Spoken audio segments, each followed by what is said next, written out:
I'm exploring my TV options since I'm just like in this weird mood. And I came across this Casey Anthony, Where the Truth Lies, on Peacock. This came out in 2022. I remember when it came out, I just didn't feel like watching it because I felt like, oh my God, what bullshit, right? Whatever, her side, quote unquote. So I'm watching it today. And is this like for real? I feel like I'm being punked. This woman is a compulsive liar. She's talking about how her dad abused her and her brother, not fully, but her dad fully abused her and her brother halfway abused her and like followed her. But it's like, okay, what does that have to do with your daughter's death? You know, like if that happened, which we'll never know because she's literally a compulsive liar and, you know, things like that are tricky, you know, whatever. But why bring that up during your daughter's murder trial?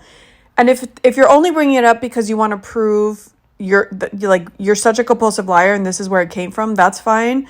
But you're almost saying it to prove your innocence, but that doesn't prove your innocence. It's like shocking that they found her not guilty because the only reason they found her not guilty is because there wasn't beyond a shadow of a doubt that proof that she did do it. But obviously she had something to do with it. The girl's off. That's first of all. She doesn't really address anything in the documentary like head on. She doesn't address like they skirt around, and that's what liars do. It's almost like watching like a cheater gaslight you because she's saying the last day she saw her, she didn't feel well. She had the little girl Kaylee on her bed as she went to sleep, and when she woke up, her dad was nudging her saying, "Where's Kaylee? Where's Kaylee?" And she got up and like ran around trying to find her. And that she saw her dad outside holding the daughter, like if she drowned in the pool, and he gave her the girl. She sat down with her crying, and then he took her. He said, everything's going to be okay. He took her. She never saw the kid again. I'm sorry. What am I missing? You saw your dad hold your dead daughter drown from the pool, and you let him take her, and you just went about your day?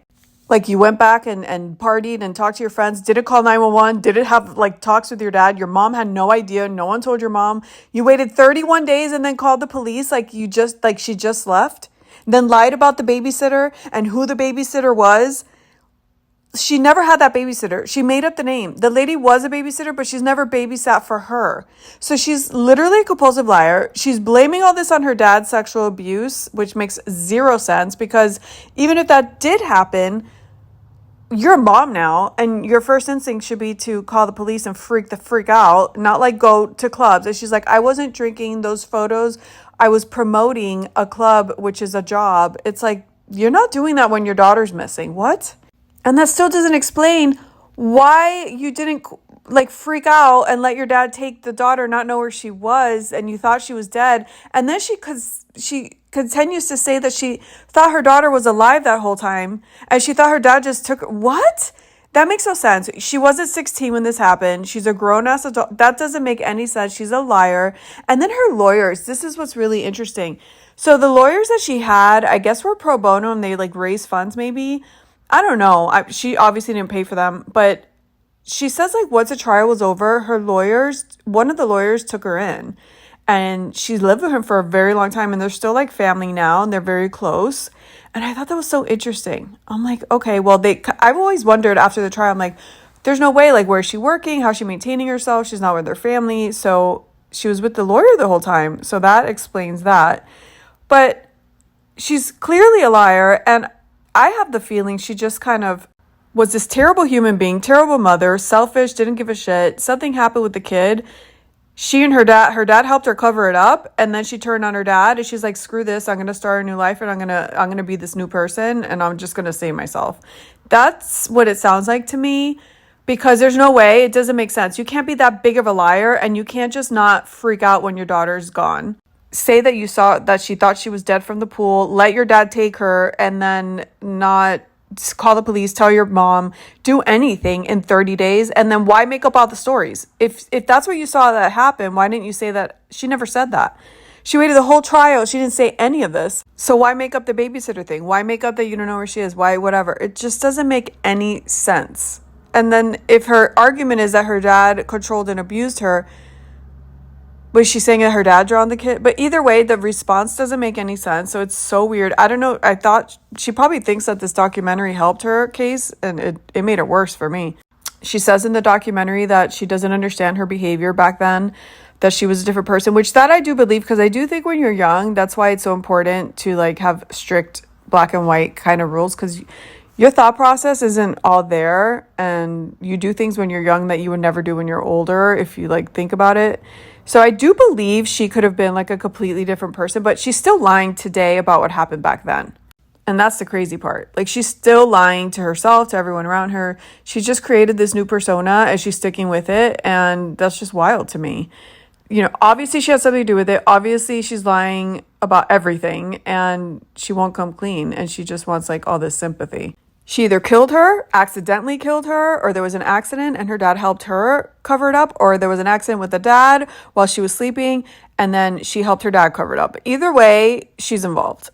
And her saying, like, even if she did drown, like, it's not her fault. Yeah, it is your fault. You went to sleep for hours. You probably partied the night before and you were hungover and you didn't know where your toddler was with a pool at the house. Like, that is irresponsible. So that is your negligence, either however you look at it.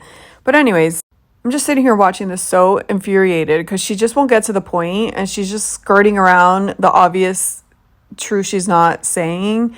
And it's like, no, it doesn't make any sense. What you're saying still makes no sense. Like, you're lying still. In this documentary, you're still lying. And it's saying like it's showing her friends from childhood or like high school saying that she's always been a compulsive liar. She's always been a perpetual liar. She lies about absolutely anything. She's lying. And even her dad on the stand was like, you can't believe anything she says. Like, she lies about absolutely everything. She's a perpetual liar. That's what compulsive liars do. They just lie. It doesn't have to make sense. They just lie about anything and make up stories. And it's either because her dad did abuse her, or can you imagine if her parents didn't and she's like, their kid turns out to be this crazy person. But even if her dad did abuse her, a lot of people, that happens to a lot of people and they don't end up, you know, lying about everything and hurting their kid and not saying anything. So that doesn't excuse the behavior. Oh wait, I forgot, it gets better. She says that she saw her dad holding her dead daughter, what she thought was her dead daughter, and then take her away from the pool. And then she still had hope the daughter was still alive. But then in the same breath, in the same documentary later, she's like, because they bring that defense up in her court thing, she's like, there's no way she drowned in the pool. There's no way she did that. I don't believe that. But she already said in the beginning of the documentary, that's what she saw. It's so crazy. She's lying so bad, even in this documentary. It doesn't make any sense. It's so crazy. I feel like I'm crazy watching it.